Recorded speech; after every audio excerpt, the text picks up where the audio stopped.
Hello, welcome to John Gets Games, Episode 1, Taluva. This game came out a little while ago, back in 2006. It's had two printings. One looks like this right here, and there's a more recent one that came out just a year or two ago that has a different box art, but it's virtually the exact same inside. I'm going to do a brief rules overview, and then I'm going to talk about my feelings on the game. So let's jump into it. At its heart, this is a tile laying game. We've got these tiles that are 3 hexagons smushed together. Got a whole bunch of them stacked up over here. And on every single one of these tiles, there's a single volcano, and then there is 2 of each. There are 2 spots for the other 5 different types of terrain. We've got lagoons and mountains, beaches, clearings, and forests. Although mechanically, all of these different types behave the same. On every turn, you're going to place one of these tiles, and then you're going to place one of these buildings here. The buildings all have their own placement rules, but all of it is quite simple, very easy to teach. So I'm going to do a practice turn and just kind of explain it as I go. On your turn, you draw a random tile from the top of the stack, and then you look down at the board you have going on here. This tile can be placed anywhere on the outside, or anywhere it fits really, as long as one of the tiny short sides fits, like that, it's legal. There's no restrictions as far as the types of terrain. The interesting part of tile laying is when you start to stack the tiles. As you can see in my little demo game I have going on here, I have one tile that's on the 2nd level and one tile that's already on the 3rd level here. The rules for that are you basically re-erupt volcanoes. So you see this volcano right here? I'm going to pretend like that volcano is going to erupt again, and I do that by placing this tile on top, and subsequently I squish this little hut into fiery oblivion. Tile goes down in there, and it's like this volcano has re-erupted and changed the landscape. This little hut is gone from the game. We put him in limbo way over here, and white player's never going to see him again. I'm going to pretend that this is the red player's turn. So the rules for the stacking are you have to match volcano to volcano, and you can't stack so that you're kind of dangling off the side. Also, slightly odd rule that most people get wrong, you're not allowed to match tiles to a previous tile underneath. The tile stacked always must go over 2 different tiles. So when you place a tile like this, you're then forced to do a building action. And there are 4 different types. The first type is you just put a single hut on any empty spot on the bottom layer of the board. So I could plunk this guy down here, I could plunk him down right here. I would not be allowed to plunk him here on this tile I just placed because that's on the 2nd level and you're just not allowed to do that. The way you get up to the 2nd level is you expand a settlement that already exists. So this red settlement right here, I could say, instead of placing a single hut, I say this settlement is going to expand onto sand or beaches. By doing that, you then take enough huts to fill all adjacent sand to this settlement, and you put huts on the hexagons equal to the level. What that means is we're going to put 2 huts on each of these sand spots here. So we're going to plunk 2 huts down right here, and then we're going to take these 2 huts and put them right there. This is one way to get lots of huts out at once. It also is the only way to get huts onto the 2nd level of the board. Alright, you'll notice earlier, I'm going to backtrack up just a smidge, when we were right here, that I covered up this little hut right here. And I was only able to do that because this hut is not alone. It's part of a larger settlement. All these white pieces are connected into one adjacent settlement. You're never allowed to destroy a single hut, and this creates a lot of strategically interesting situations. For instance, the red player would not be allowed to do this, because this hut is by itself, it's too puny, and I guess it gets the pity of the gods. They just don't allow you to do this. So I'm going to reset back to the way we were and talk about the other ways that the buildings work. So the second type of building that I want to talk about are these temples right here. And they are, oops, wrong color. Let's talk about red. So the buildings go down, the temples go down into a settlement that has at least 3 hexagons worth of spaces in it already. So this settlement right here is 1, 2, 3 big. So this temple right here is legal to go there. It can go on the 2nd, 3rd, 4th, 5th, etc. level, the temples can, as long as it's adjacent to a settlement of at least 3 hexes. Not 3 huts, 3 hexes. The other type of building are the towers.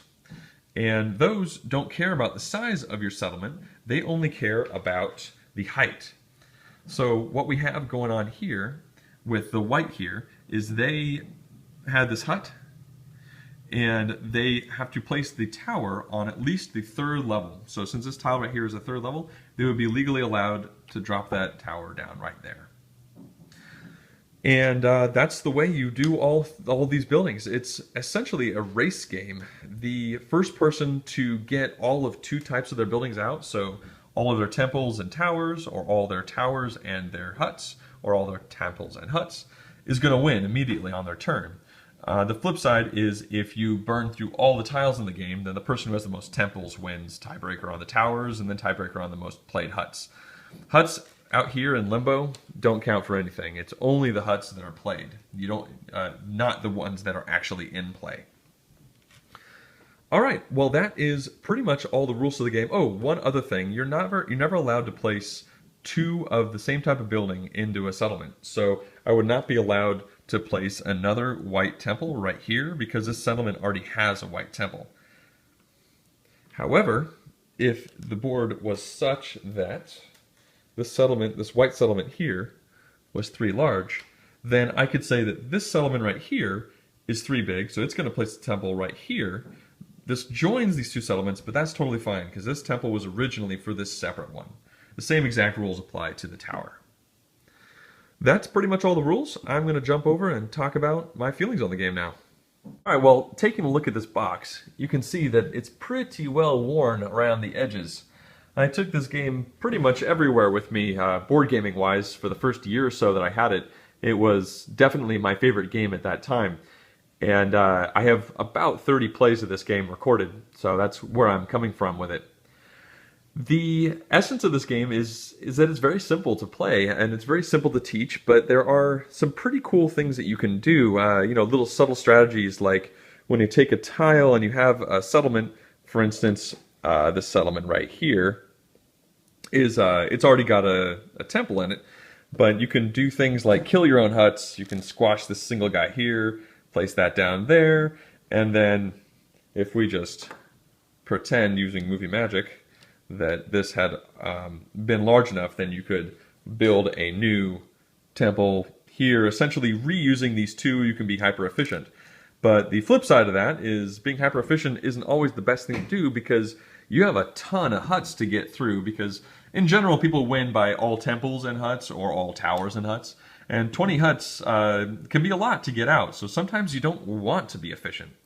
And that starts to bump into my main criticism of the game, and that is that over time I've found that increased player skill and with this game and increased exposure to this game does not correlate very highly with winning rates. I don't play games necessarily to win. Winning is fun, but I play them to just enjoy the experience. However, I've found that even 30 games in, quite often I have a person I teach win or lose by just one turn. And I think that's probably because I try to do cute, creative things like be efficient with my huts, or I set long-term strategies up where I'll set the tiles up so that I can get up to the 3rd level really fast and drop both of my towers from 2 different directions. And it always seems like all these creative, interesting, long-run plans pretty much equal out in time-wise in this racing game to the first player who is just making a settlement of 3, place a temple, make another settlement of 3, place another temple, make a 3rd settlement of 3, place a temple, which is usually the way the first playthrough goes. And that usually is about the same amount of time as my creative strategies trying to get things out in goofy ways. This does not mean it's a bad game at all. This is definitely a gateway game. It's great for beginners. I've just found over time that I play this less and less. I probably played it 20 times in 2010, and then 5 times in 2011, and then 2 times in 2012. And part of that's, Cult of the New. I have lots of new games that I'm interested in playing, but I think part of that is also just because I feel like my choices ultimately don't matter as much as I want them to in this game. And that may or may not be a criticism of the game. I think it's definitely a good thing to have in a gateway game. I want to talk briefly about the player counts. So the box says that it plays 2 to 4 players. And in my opinion, this game is two different games: the 2-player game and the 3 to 4 player game. The 3 to 4 player games play very similarly. The 2-player game is significantly different. The main reason for that is because of groupthink and banding together. You can have a situation where, if this was a 3-player game and white was about to place another one of these, white just placed this guy here, then red comes along and yellow says, hey, if you put it so that a volcano is right here, then on my turn, I'm going to come along and I'll squash his huts. And it's a little bit of colluding, which I don't like, because it's really hard to get around and it just kind of keeps smashing on the leader, and it's not the most interesting thing to be a part of. Whereas in a 2-player game, you don't have that. You know, if I play this tile here, I know that the worst my opponent can do is place a tile here, and then I will get to place my temple before he can cover it up. So a 2-player game tend to be much more spindly, like there's lots of holes, and people play a lot safer because they don't want to get squashed. And I honestly find the 2-player game to be much more interesting than the 3 and 4-player games. 3 and 4-player games are definitely fun, but the whole colluding aspect always kind of left a bad taste in my mouth. Anyway, I definitely recommend this game to pretty much anyone. All of my criticisms aside, I think most games are going to start getting stale after you play them 20 to 30 times, so I really can't fault the game on that. This is great for new people to the gaming hobby, and honestly, I've played this with people who've been playing games for years, and they enjoy it as well. I hope you've enjoyed my little video here. Let me know if you have any criticism or feedback. I appreciate it. Thank you.